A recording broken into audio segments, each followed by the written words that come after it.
বিধানসভা নির্বাচনে আপনারা কতগুলি সিটে প্রার্থী দিতে চলেছেন? দেখুন, আমি প্রপারলি বলতে পারবো না যে কটা সিটে প্রার্থী দেবো। আমাদের কাছে যেটা ইনফরমেশন আছে, যেটা রাজ্য থেকে ইনফরমেশন আছে হায়দ্রাবাদ থেকে, সেটা হচ্ছে যে উনি আমাদের সুপ্রিমো বলেছেন যত বেশি সংখ্যক মানে প্রার্থী দেওয়া যায় ততটাই আমরা চেষ্টা করব। আমরা আমাদের সংগঠন রেডি করেছি, এবার সংগঠনের যেখানে মজবুত আছে সেখানে তো আমরা প্রার্থী দেবই। তবে প্রার্থী দেওয়া হবে 2026-এ, এটা পুরোপুরি শিওর। এবার বাকি কটা সিটে প্রার্থী দেবো অবশ্যই মানে যেটা আমার মনে হয় অবশ্যই এরকম ভাবে প্রার্থী আমরা দেবো ততগুলো সিটে যেটা পশ্চিমবঙ্গে একটা ভালো প্রভাব পড়বে। রাজ্যের শাসক দল তারা বলছেন সর্বোপরি মানুষের জন্য উন্নয়ন করছে, মানুষ কেন দেখুন, পশ্চিমবঙ্গে যদি পুরোপুরি শাসক দল সব মানুষ সংখ্যালঘু থেকে শুরু করে, শুধু তো সমস্যা সংখ্যালঘু নয়, আমাদের ভোট শুধু সংখ্যালঘু কেন দেবে? আমাদের ভোট পশ্চিমবঙ্গবাসী প্রত্যেকেই দেবে, হিন্দু মুসলমান সবাই নির্বিশেষেই দেবে। ঠিক আছে, তো আমাদের উদ্দেশ্য হচ্ছে, আমাদের ওয়েসি সাহেবের যে আদর্শ সেটা হচ্ছে যে অসহায় মানুষদের জন্য একমাত্র উনি কিন্তু পার্লামেন্টে কথা বলেন, আপনারা বারবার প্রমাণিত হয়েছে, এটা আলাদা করে আমার বলার জায়গা রাখে না। তো সেই জায়গা থেকে আমাদের কাজ অসহায় মানুষদের পাশে দাঁড়ানো। আমরা ওইভাবে চেষ্টা করছি না, ভাবছি না যে 2026 আমরা কয়েকটা সিট পাবো, আমাদের এমএলএ এমপি হবে, সেরকম নয়। কিন্তু আমাদের উদ্দেশ্য হচ্ছে আমরা নিজেদের সংগঠনকে, নিজেদের আদর্শকে সারা পশ্চিমবঙ্গের মধ্যে, সারা বাংলায় ছড়িয়ে দেবো।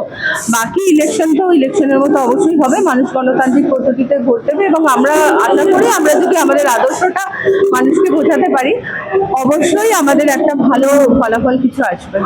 আমরা আসন্ন বিধানসভা, বিহারেও দেখছি বিধানসভা নির্বাচন হচ্ছে, ওখানে এআইএমআইএম এর তরফ থেকে ইন্ডিয়া জোটে প্রস্তাব পাঠানো হয়েছে, বাংলায় কি এই ধরনের কোনো জোট হতে পারে? এখনো আমাদের কাছে এই মুহূর্তে জোটের কোনো খবর নেই, এটা পরিষ্কার।